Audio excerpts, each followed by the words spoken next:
datang kembali di acara Open House Program Studi Televisi dan Film Universitas Padjadjaran 2022. Sebelumnya kita sudah melihat obrolan-obrolan yang seru dari pengalaman dosen, kemudian juga dari alumni, dan juga podcast tentang Himpunan Mahasiswa Televisi dan Film. Nah, sekarang ada obrolan yang nggak kalah seru nih. Di sini kita sudah hadir, sudah ada Kang Dani dan dari Bandung Film Commission dan juga Kang Nugi dari Kompas TV Jawa Barat yang akan menemani saya untuk berdiskusi tentang prospek kerja program studi televisi itu sendiri. Tapi sebelum kita berdiskusi, mungkin saya akan menyapa dulu kali ya Kang Dani dan Kang Nugi. Oke, apa kabar nih? Alhamdulillah. Alhamdulillah, sehat. Oke, mungkin saya akan tanya-tanya dulu Kang Dani nih ya. Kalau saya dengar nih, Kang Dani ini menjadi sutradara di Panas Dalam The Movies dan sekaligus juga membangun startup dengan nama Soka Industries. Ya, betul. Ya, mungkin bisa diceritain nggak itu gimana nih kesibukannya sekarang? Kalau di Panas Dalam sendiri, saya sebetulnya kalau sekarang tuh sebagai produser sih sebetulnya lebih banyak di area cakupan kerjanya di produser. Tapi untuk di Soca saya lebih ke pembuatan alat-alat perfilman. Jadi kalau misalnya saya gak bikin film masih bisa hidup. Masih bisa hidup. Masih alat-alat ya, jualan alat-alat. Jual apa sewa nih Kang? Jual. Oh, jual ya. Jadi disewa iya, tapi diproduksi juga iya ya. Ya, betul. Tapi sebagai sutradara nih sekarang bagaimana nih? Sudah dalam proses produksi mungkin? Kalau sebagai sutradara selama 2 tahun ini sebetulnya saya kurang apa ya, ada kesempatan untuk menjadi sutradara sih. Lebih banyak sebetulnya lebih ke penulisan. Makanya selama pandemi kemarin, alhamdulillah saya malah bikin 1 film layar lebar untuk scriptwriter dan 1 film over the top, layanan over the top streaming. Jadi untuk sutradara mungkin kalau nggak tahun ini ya mungkin tahun depan lah, insya Allah. Oke, jadi sutradara, jadi penulis, juga bisnis ya. Iya. Jadi semua lini nih. Oke, sekarang berlanjut ke Kang Nugi ya. Kang Nugi ini ternyata juga merupakan produser dari Kompas TV Jawa Barat. Nah, kayaknya sama sibuknya nih ya Kang ya. Nah, bisa diceritain nggak nih kesibukannya sekarang?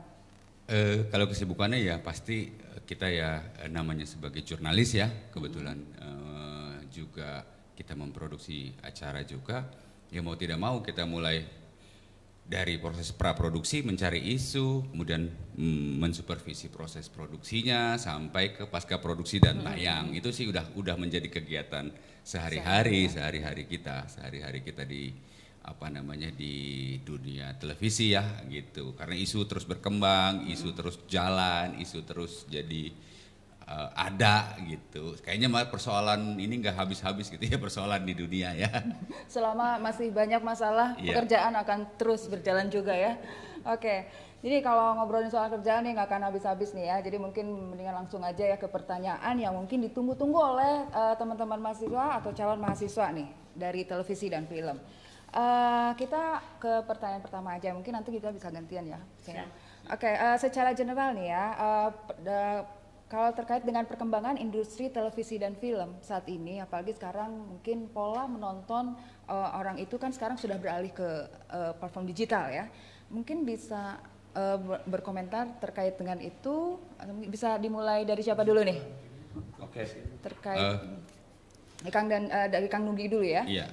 Industri televisi film itu mengalami perubahan yang begitu cepat dan luar biasa pesat, sehingga kadang-kadang kita harus siap tidak siap mengikuti itu gitu ya, mengikuti itu. Apalagi ditambah sekarang kalau bicara platform, bicara tempat penayangan itu ada di mana-mana, bukan hanya di layar kaca, di layar bioskop, di screen pun gitu ya, di handphone pun sekarang sudah menjadi sebuah keniscayaan gitu. Tetapi peluang industrinya masih sangat besar gitu. Karena untuk di jurusan di program studi film dan televisi ini, basic dari audio visual itu dipelajari, mau di televisi, mau di nanti berkarir di perfilman atau di industri kreatif lain, itu basicnya TV itu menjadi hal yang apa ya, yang utama gitu. Mulai dari kita lihat aja proses praproduksi gitu ya, proses praproduksi yang melibatkan banyak orang, kemudian proses produksinya sendiri, kemudian proses pasca produksinya itu membutuhkan tenaga yang kreatif di situ. Di samping teknologinya mungkin memudahkan, tapi prinsip humannya tidak akan hilang begitu. Jadi peluangnya masih sangat besar saya rasa.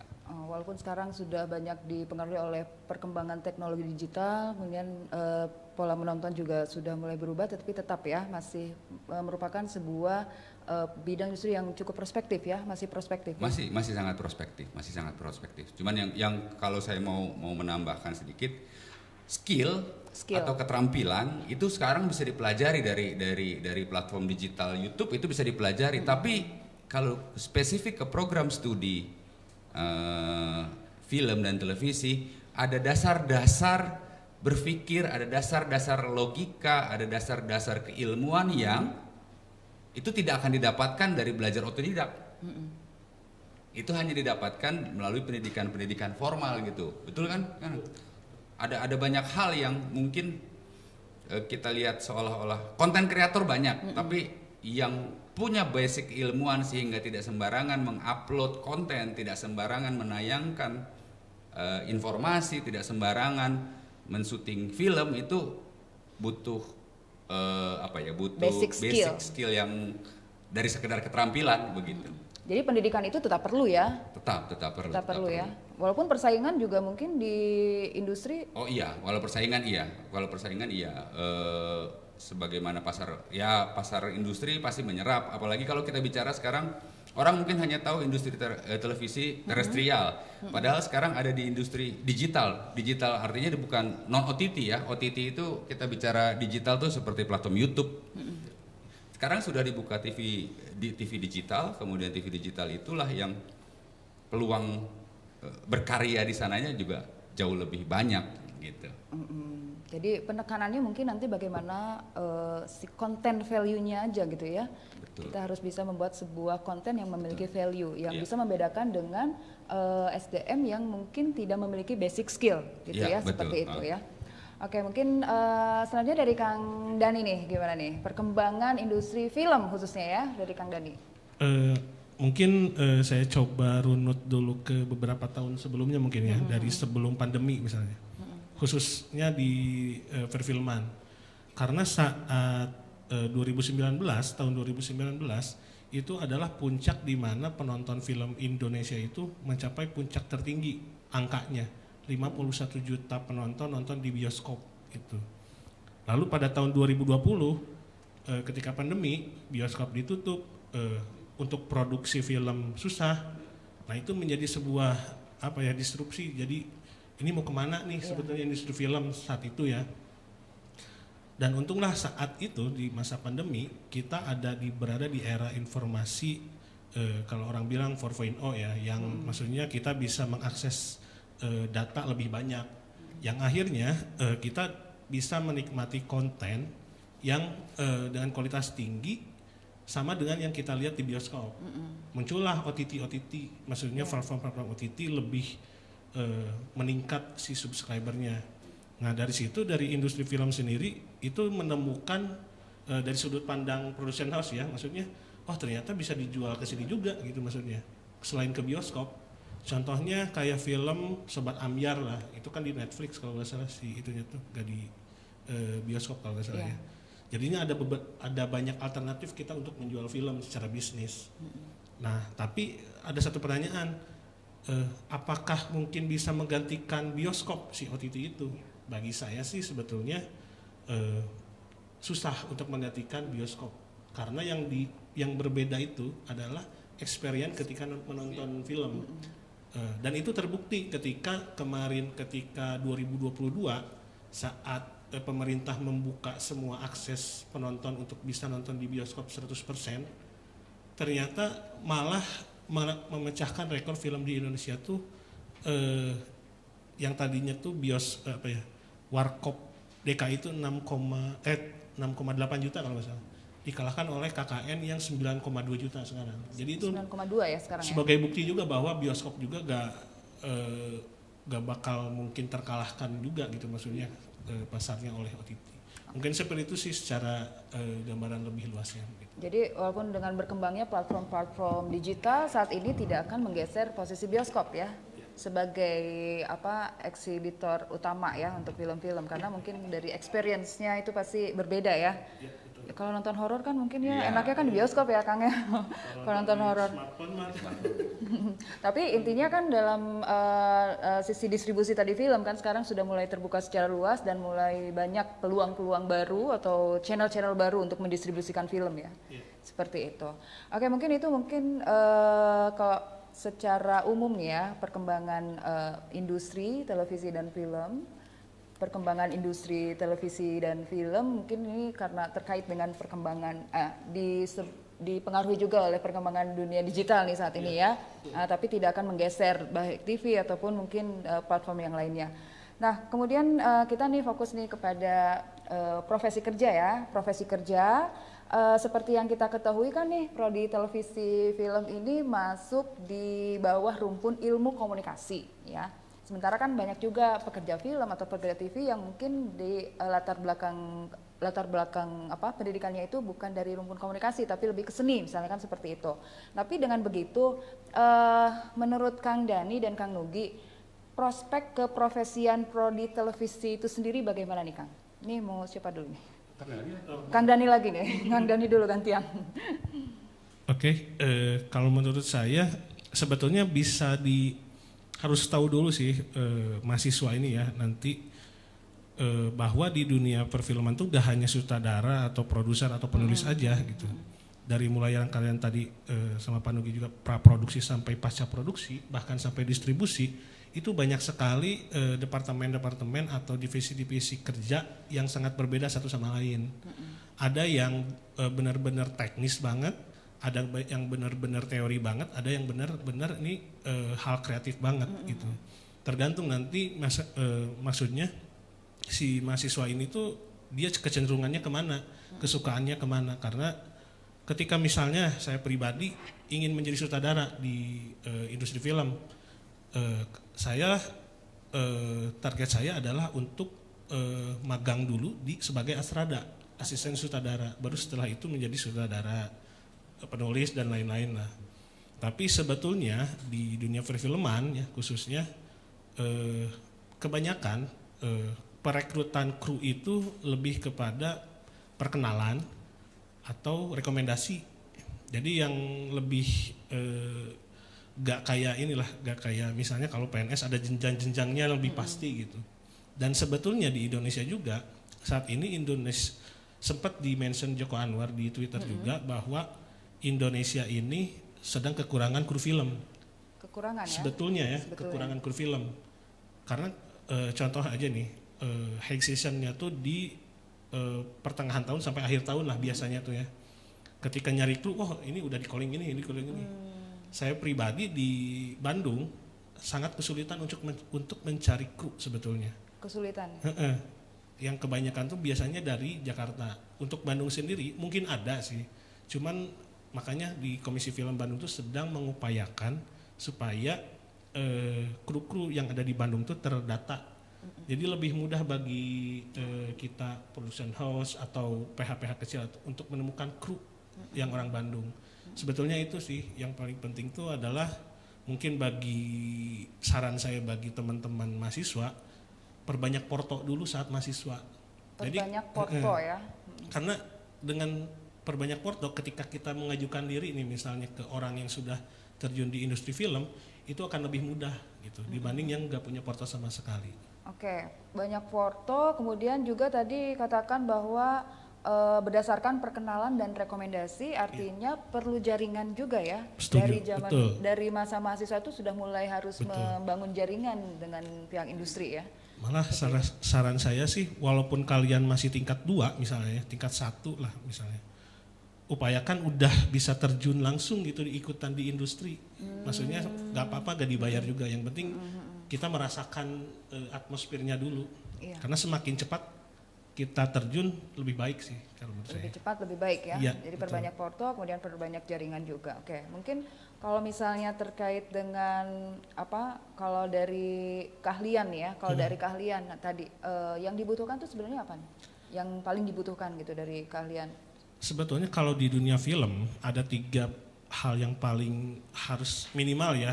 Basicnya tuh pertama kita peka terhadap estetika pertama, yang kedua teknis, yang ketiga kita harus bisa berkomunikasi. Itu sih sebetulnya 3 hal itu aja udah, maksudnya biar jadi bekal kita untuk bisa survive. Karena mungkin nanti komunikasi bakal ada turunannya lagi, entah itu cara kita storytelling kayak gimana, terus cara kita menghadapi kru kayak gimana, ketemu sama investor kayak gimana gitu. Oke, ya jadi keahlian komunikasi itu sangat penting ya dalam industri Yes. ini ya. Nah ini mungkin modal dari kita juga ya, dari mahasiswa prodi televisi film di komunikasi Unpad ya. Betul. Karena punya skill itu dan belajar tentang itu. Oke, sekarang ke Kang Nugi nih. Terkait dengan tadi bahwa prodi televisi ini berada di bawah rumpun ilmu komunikasi, prospek keprofesian dari program studi televisi film. Prospek untuk dari program studi film dan televisi ini sebetulnya sangat luas saat ini ya.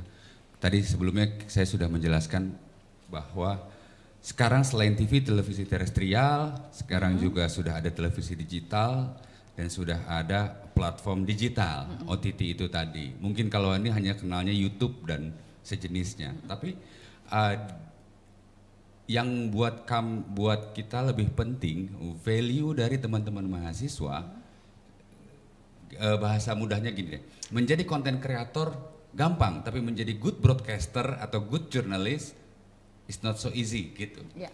Gitu. Kalau kata Martin Praja kan it's so easy, kalau ini it's not so easy gitu. Karena beda, semua orang bisa membuat konten, tapi bisa membuat sebuah konten yang punya value, yang punya nilai itu tidak mudah.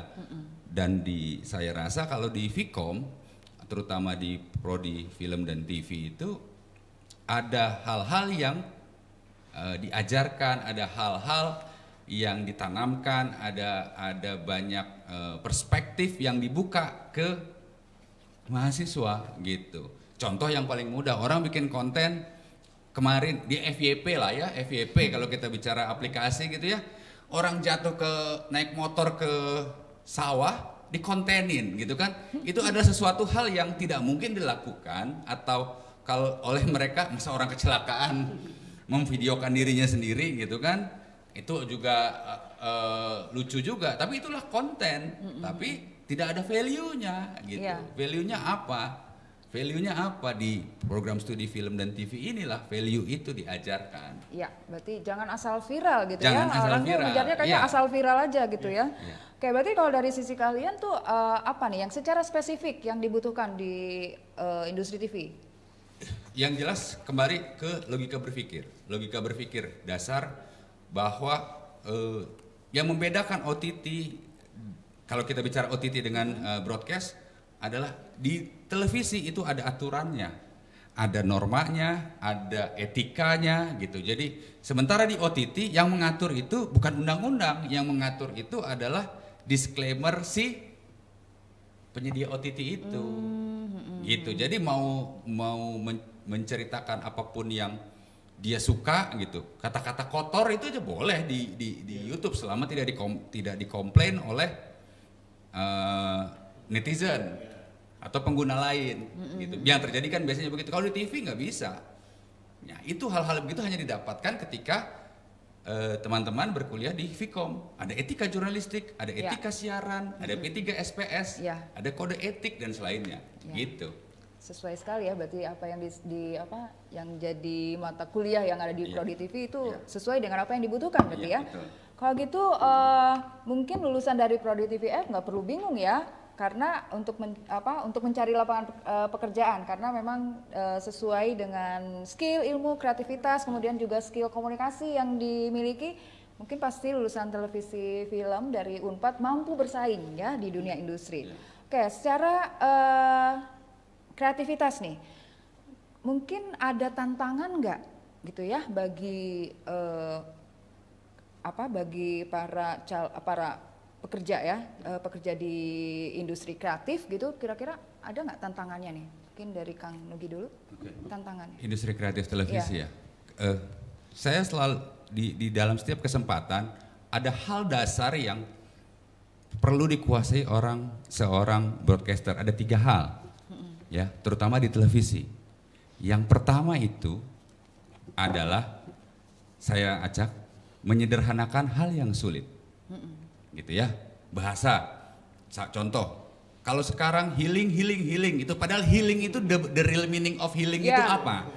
FYP itu apa gitu. Itu sesuatu yang tidak mungkin ada di televisi. Dan kalaupun mau ada, kita harus menjelaskan healing itu apa, FYP itu apa, gitu kan? Bestie itu apa? Gitu. Itu menyederhanakan hal-hal yang sulit atau misalnya istilah-istilah ekonomi gitu ya. Bahasa inflasi, deflasi, kurs komoditas gitu. Ya, yang begitu menyederhanakan hal yang sulit. Kemudian berpikir jauh tetapi detail.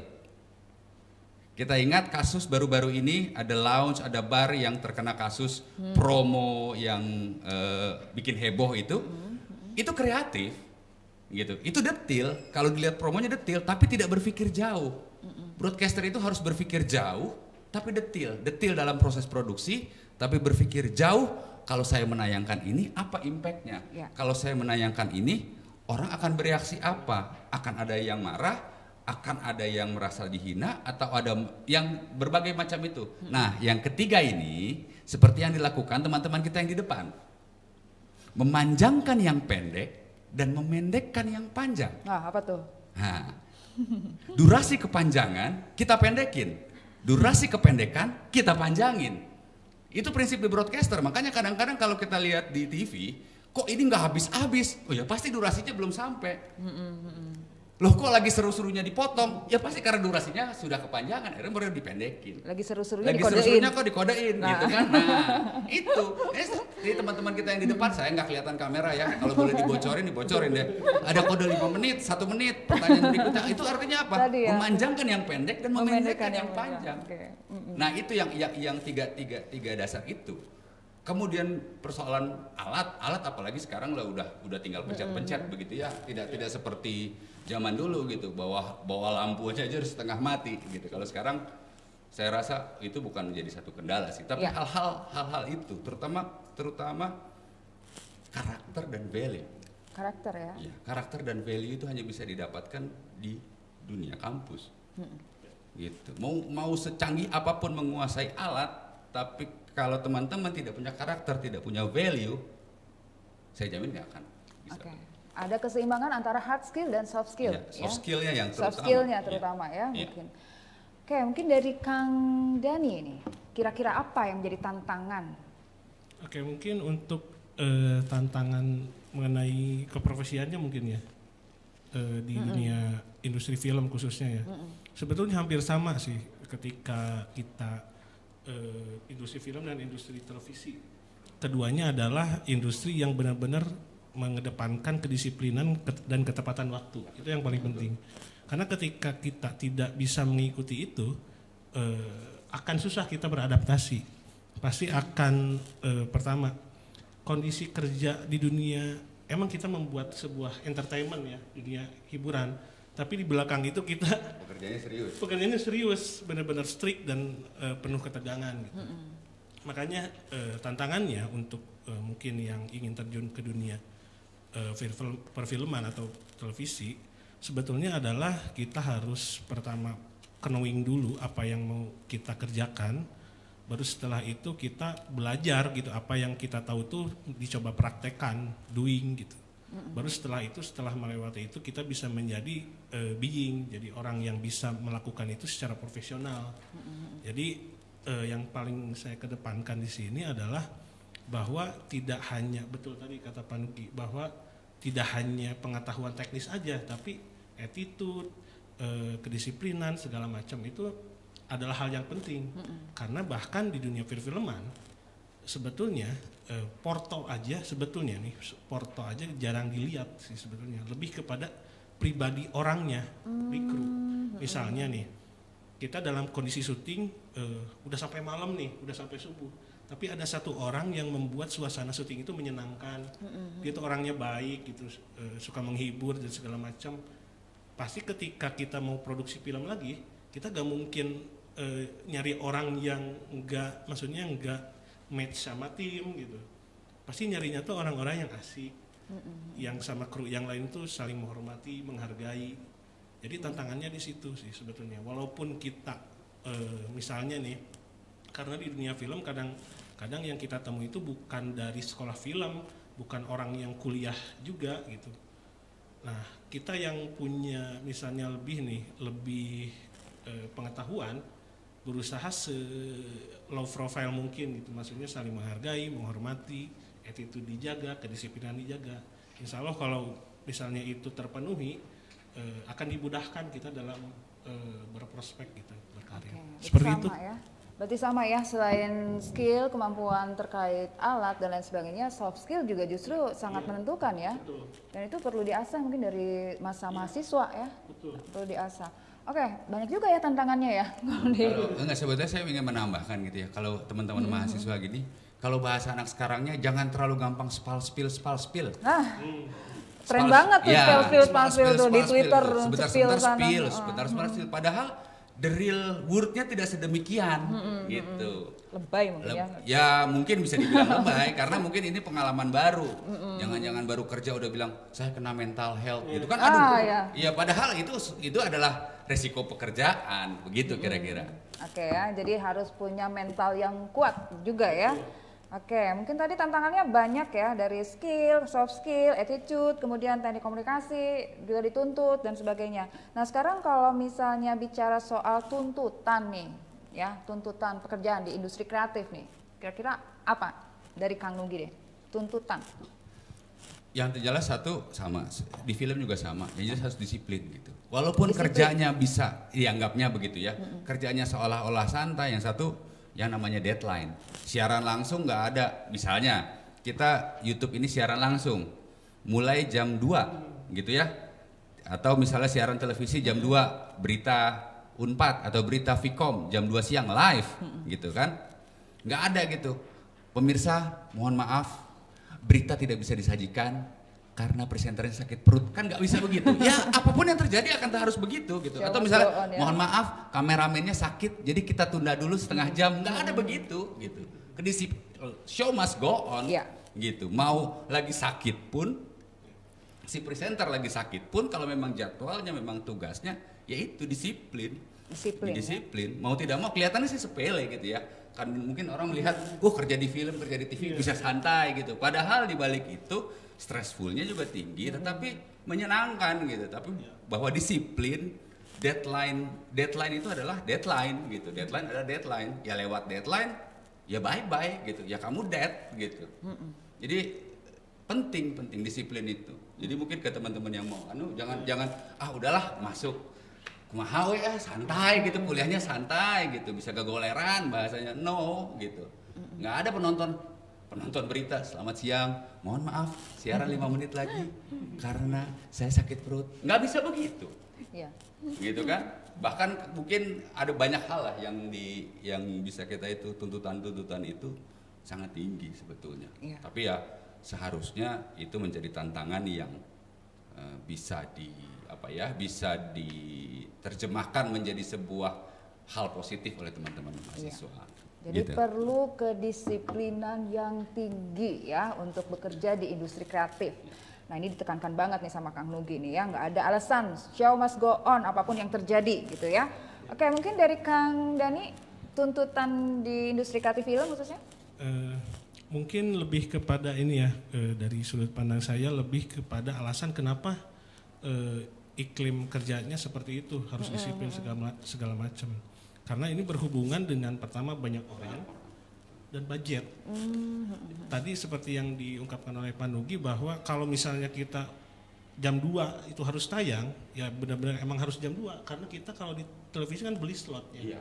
Beli slot dan itu satu slot itu harganya mahal banget. Iya. Dan itu juga terjadi di dunia film. Jadi kultur di dunia film mungkin awalnya itu ketika kenapa benar-benar strict itu ketika dulu masih memakai pita seluloid untuk perfilman. Berbeda dengan sekarang yang sudah memakai digital ya maksudnya. Kalau misalnya kita salah bisa delete atau retake gampang. Tapi kalau seluloid yang satu pitanya itu satu kotaknya kalau nggak salah 4 menit itu harganya tuh 2 juta. Pada waktu itu. Bayangin aja kalau misalnya saat itu kita mau take nih, udah siap kamera segala macam. Oke, kamera roll, putar kan. Nah itu tuh bikin suasana syuting itu jadi benar-benar mencekam karena itu duit yang ini apa? Kita lagi bakar duit nih. Bakar duit. Bayangin aja kalau, aduh maaf ya saya belum siap ternyata. Bayangin aja itu berapa roll yang harus diganti sama produser. Begitu juga di saat kita saat ini di dunia digital ya, ketika sudah pakai kamera Red, Ari yang udah digital juga sama sebetulnya. Kita juga berhubungan dengan banyak orang, schedule pemain juga, entah itu dia punya schedule di bidang lain, di project lain kan itu. Makanya ini benar-benar harus strict, maksudnya lebih disiplin. Tantangannya di situ. Tapi kalau misalnya kita memang udah suka gitu sebagai filmmaker, udah enjoy gitu, udah emang ada hatinya tuh emang bikin film, mau sesetrik apapun, mau dikatain apapun sama yang lain, tetap aja enjoy gitu. Walaupun sebetulnya saya juga pertama kali tuh waktu itu ikut workshopnya yang diadain oleh Hanung Bramantio. Ditanya kan maksudnya, beneran gak lu pengen jadi filmmaker? Bener-bener ditanya, siap gak lu? Bener-bener ditakutin. Karena ketika saya menjalani itu emang benar-benar terjadi. Untunglah ada yang ngasih wanti-wanti dulu di awal bahwa dunia perfilman itu strict segala macam. Kita butuh kedisiplinan tinggi. Dan alhamdulillah kalau misalnya kita udah enjoy, udah senang sama teman-temannya itu, ya bisa menjalani juga gitu. Dan ketika udah beres syuting, akhirnya muncul rasa kangen sebetulnya. Walaupunnya udah kita udah hektik segala macam, terus kita beres web, akhirnya pengen ikutan lagi, pengen syuting lagi. Seperti itu mungkin. Kayaknya ada yang hilang gitu ya. Hilang. Walaupun pada saat hektik-hektiknya stres juga gitu ya. Oke. Tapi kalau misalnya berdasarkan passion berarti itu enjoy aja gitu ya, walaupun pekerjaannya itu dituntut disiplin yang tinggi, kemudian tadi ya masalah waktu juga ya sangat-sangat stressful ya. Seperti itu. Oke, mungkin tadi udah tahu nih ya ternyata prospek kerja, kemudian tantangan sampai tuntutan yang dibutuhkan di dalam industri kreatif itu sendiri cukup banyak ya. Tapi mungkin bagi teman-teman nih berarti sudah jelas bahwa prodi televisi dan film ini memiliki masa depan yang menjanjikan bagi para mahasiswanya gitu. Ini saya ada satu pertanyaan yang terakhir yang mungkin juga ditanyakan oleh calon mahasiswa nih. Banyak yang ditanyakan ya, yang ingin tahu nih terkait dengan prospek kerja di prodi televisi dan film. Nah,